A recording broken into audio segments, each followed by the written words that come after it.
Hi, and welcome to another edition of Facebook Live with Corporate College. I'm Ashley Speaker, the Program Coordinator for Open Enrollment Programs here, and I'm here today with our team building experts, Susan Aldrich and Rachel Fishman. So first, before we jump into tips about effective team building, I wanted to talk a little bit about the background of both of you, so that we get an idea of where you're coming from when you're bringing us this wonderful knowledge about effective team building in organizations. So Rachel, if you want to start, tell us a little bit about how you got into team building, maybe what your background was before that. Okay. I'm Rachel Fishman. I'm a graduate student at the University of Akron in the Industrial Organizational Psychology Department. Before that, I have an associate's degree in liberal arts from Tri-C, and I did my undergraduate work in psychology at the University of Akron. When I was doing my undergraduate studies, I worked as a research assistant in the IO psychology department doing team studies. And my first semester of graduate school, I then moved from research assisting to becoming lab project manager in the IO psychology department, also studying teams. In addition to that, I have a dual background. I've been an LPN since 2001. I don't currently work in the field of nursing, but I am still a licensed practical nurse. Awesome. All right. Well, Susan, if you would please also let us know a little bit about My your background is very, very different from Rachel's. I actually started off in the food industry and still have a passion for cooking and do cooking classes. But I early on worked at the original cookie company in their R&D department, and that's where I fell in love with training. And then as I pursued a career in training, I started doing supervisory skills, mostly in manufacturing. And they work in teams, and it just was a natural lead-in to do team buildings. And I was hired for years and years to help do that. And then I sort of developed a methodology using accelerated learning, which is activity-based. And we then moved forward and did a lot of team building with activity-based, getting people really involved, up and moving, and we found that it worked really well. So I've been doing team building for years, working with highly functional teams to get even better, but then teams that are quite dysfunctional and don't work together. And usually there's a reason, and we can help them figure that out so they work much better together. Well, thank you. Both of your backgrounds are very diverse, but also one key point, though, is both of you have worked with people a lot. And when you work with people in an environment in the workplace, obviously it's great to develop relationships, right, to be effective with that. And you already touched on there's effective teams and sometimes there's dysfunctional teams. Yes. So, I think that flows right into, Susan, if you could speak a little bit about, what is the importance of building teams and those relationships? Well, we always work in teams, and you're in multiple teams. You're in teams, in your department, within your organization, your whole company, cross-functional teams. And so it's a way of life, and it's become more and more important that we work well together.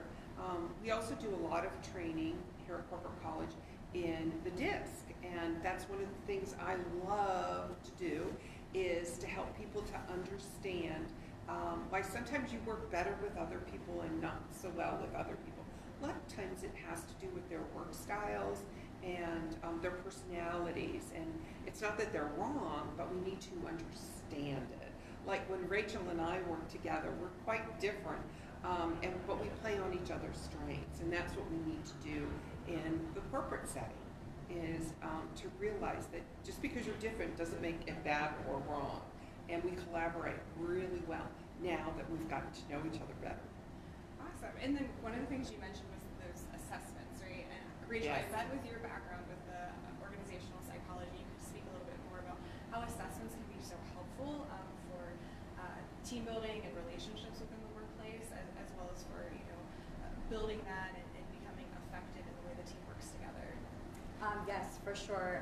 So one of the best things you can do when implementing a team building or trying to get started with team building is to do a needs assessment so that you can determine exactly what the team needs, if team building is even appropriate for the team, the dysfunctions that the team may be experiencing, and how to ensure that those are being addressed. appropriately in the team building. Awesome. And is every assessment formal? Are there like informal assessments or? There are ways that you can informally assess to the needs of your team, but a full needs assessment is typically done at an expert level. There's professionals here at Corporate College who can provide needs assessments, but at the same time, as a manager, there's certain things that you can be mindful of or looking for within your team. Does your team have issues with communication? Is it an interpersonal issue? Do they have problems with setting goals or accomplishing tasks? Yeah, that's so helpful too, because I don't think every person that goes into team building thinks, oh, I need to assess something before I implement it, right? And as we're talking about that, as we're going into setting up team building experiences, right? What is the goal that someone needs to look for, strive for before? Because we have to kind of orient ourselves, right, before we implement something. And what is the best setting for team building? Well, many times it's great to get people away, to get them out of their normal work environment, their normal roles. And so if you can get them off-site, I love to do team building, maybe in a cabin at a state park. I've done a lot of it. Just has such a good vibe. And we cook out, we grill out, or if it's in the winter, we have a fireplace, and that just adds a totally different feel to it. Getting people out of their traditional roles, getting them out of their comfort zone, doing different things. A lot of the trainings that I do is I try to do it cross-functionally around organizations, and people will come, and one of the biggest benefits is to say, Ashley, I've been emailing you, talking to you on the phone, but now I'm spending some time together and training with you, and I really am getting to know you. And that really helps people to build relationships and to, work better together, is to just spend some time, not necessarily working on a specific job, but getting to know each other. We use a lot, Rachel and I, the 5 Dysfunctions of a Team. It's a great book, and if you haven't read it, you really, really should. Super easy to do it. And the first time I read it, I knew I had to teach a class on it. And the basis of team building is trust. And you build trust by getting to know each other, learning more about each other. Wouldn't you agree with that, Rachel? Trust is definitely a very important factor when it comes to teams. Trust is the foundation for effective communication. You have to know that you can be open and you can speak up if you disagree with something in a professional manner, and know that it's not going to come back and bite you with negative consequences. You have to be able to trust that this is something that occurs in your team. Okay, so we talked about how trust building is vital to this team building experience, and we talked about taking people out of their work setting into a social setting. What type of activities would you suggest for doing in that social setting to build that trust? Rachel? Well, I would say fun is definitely important. You want everyone to be comfortable. You want to make sure that everyone is having a good time and isn't worrying about other things. They can be present and right there in the activity. I think some of the other things that we found that really works is to have them work on a project, to do something. And recently, the culinary kitchen here has opened up, and Rachel and I recently did a cooking team building right before the holidays, and it was for a team that was actually pretty functional, but they wanted to take it to the next level. They wanted to celebrate some of their success, and they wanted to do something totally different that was fun. And so we put them into teams, and they created different cookies and worked, together to achieve something. And I think that is the basis for all team building. You've got to get people out of their comfort zone, having fun. Rachel and I just totally believe in that. And working on a project, doing something together. So I've been working with an executive team for the last couple of years, and they wanted to do a retreat, and they wanted me to do something late afternoon, evening. And there's this great game called Forbidden Island. You can order it on Amazon, and 4 to 6 people play it. And it is totally a team building cooperative game. and it's very different than how we normally play. And so we divided the executive team into 2 groups, and it was amazing what they found out about each other and how to think and strategize to win together. So there's many different games out there that you can purchase that are cooperative games. So that's a great way to do something and start to build your team and how you think and strategize. Oh, that's such a neat story, and to do something very different outside the box, not work related, and yet it's building rapport with people, right? Building relationships. So, kind of on the flip side of that though, what happens when maybe a member of the team is, not on board with the idea of team building? Maybe they're an introvert, or they just don't feel like they need to do something like that. How do you rally them? How do you get them excited about it, or even able to participate? Do you have any suggestions? Yes, well, to start, you want to definitely make sure that you actively listen to their concerns, that make them feel heard, and try to understand exactly where their concerns lie. You want to give as much information as possible and be open and clear about what you hope to achieve in the team building, the goals that you have for the team. There might be some anxieties involved that someone might worry about getting lost on the way there, or not being able to find where the team building event will be held. So just giving as much information as possible regarding directions to get there, where to park, the floor, room number if possible, where it's going to be, just to kind of reduce some of those anxieties. And you might even have people who, if they're going to come to a culinary team building event, they have no prior cooking experience, and that might be something that it makes them feel resistant to participating. And you can just let them know no culinary experience is needed in order for you to be successful in the team building event. So just providing as much information as possible. Well, learning takes place in a safe environment.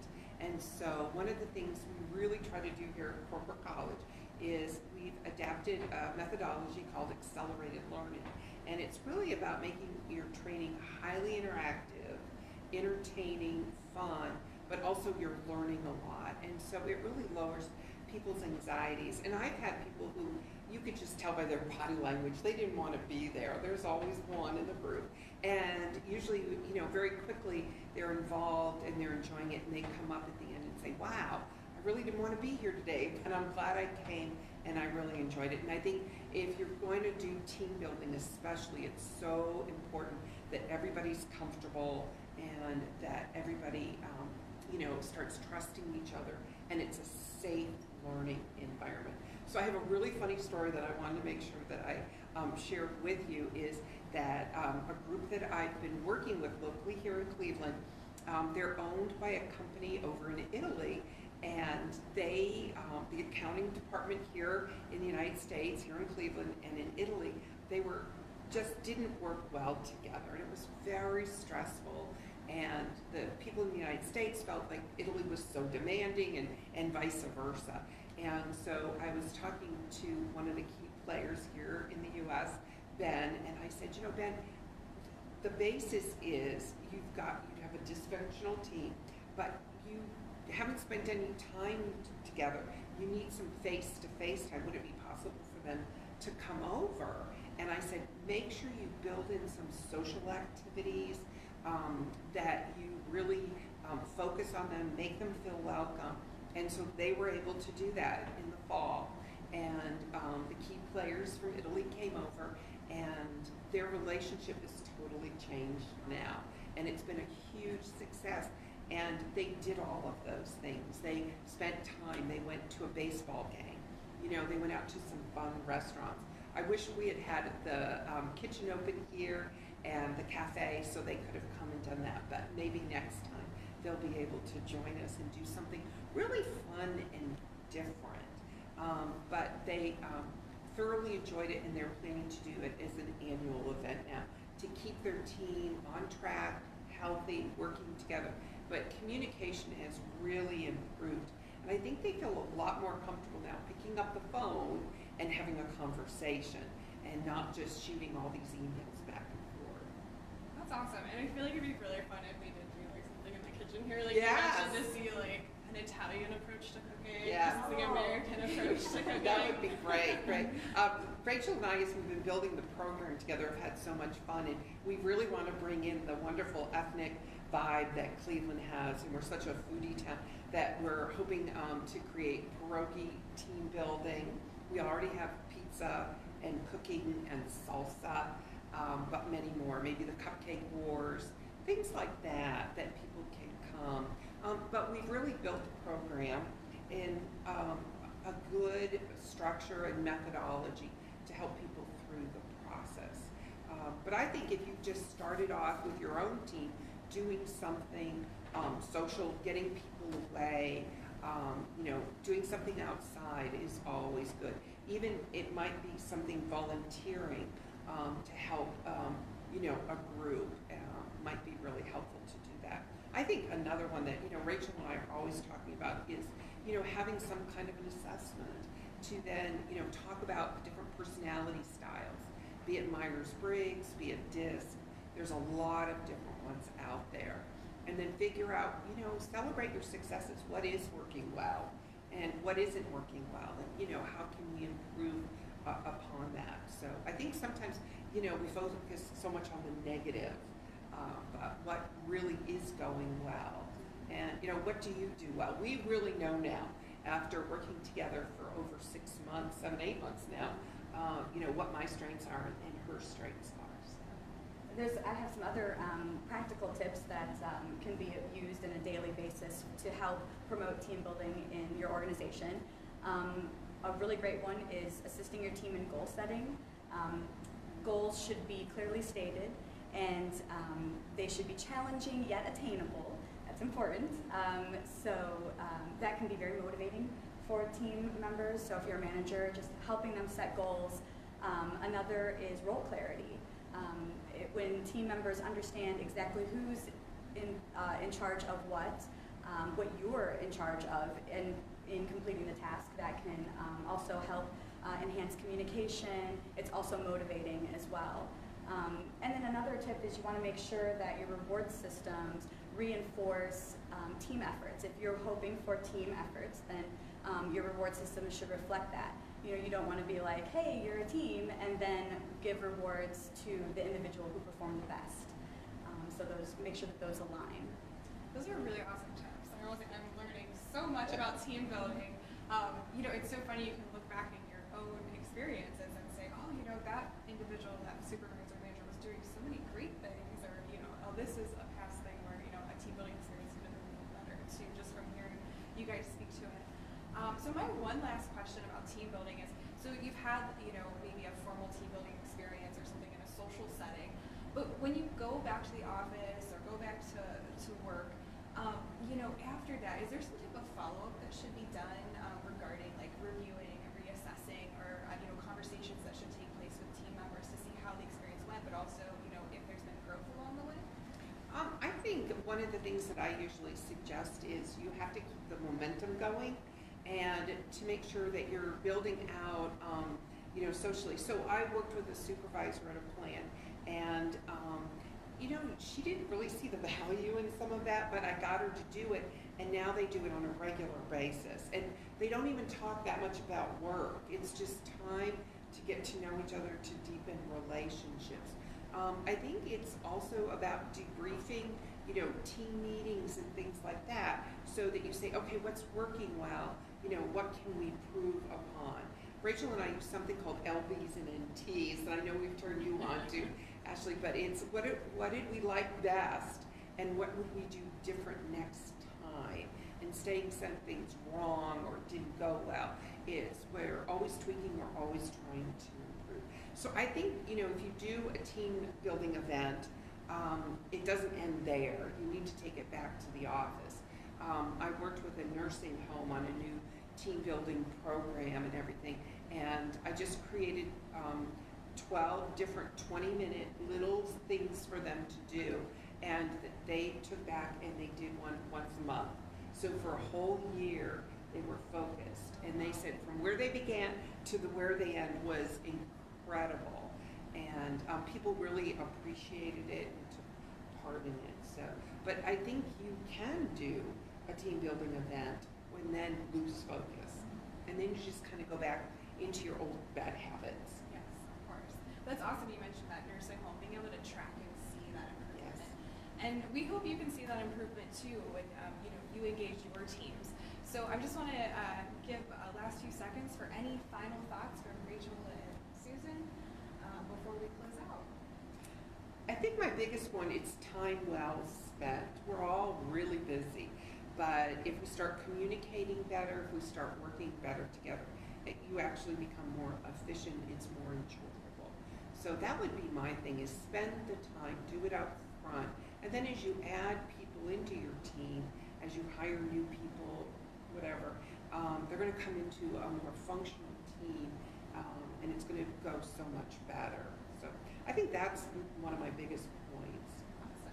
Rachel, do you have anything else to add? A very similar point. I think investing in your employees, it's going to give back so much. An effective team isn't just a team that can accomplish tasks. They also know how to adapt and they grow, and the individual members of the team develop as well. So anything that you can do to provide, to facilitate development of individual members, growth of the team, it's going to be great for them. So just one last book I was just thinking about. People always want resources. I mentioned the 5 dysfunctions of a team, but I think everybody should read the revised 1 Minute Manager. It was recently rewritten and kind of brought up today. And when I'm working with teams and managers, I always have them read that. And I think it talks about rewarding and stressing the positive, and then correcting and bringing out things that don't work. It's a super easy read. You can get it anywhere for a few bucks. And I would have every team member read that book. Okay. Wow, wonderful. Thank you so much for being here today, for providing such wonderful information. And we'll have this video on Facebook archived and with a link to our website if you want to find out more about corporate college and team building experiences. Just go ahead to our website, www.corporatecollege.com. Thank you so much.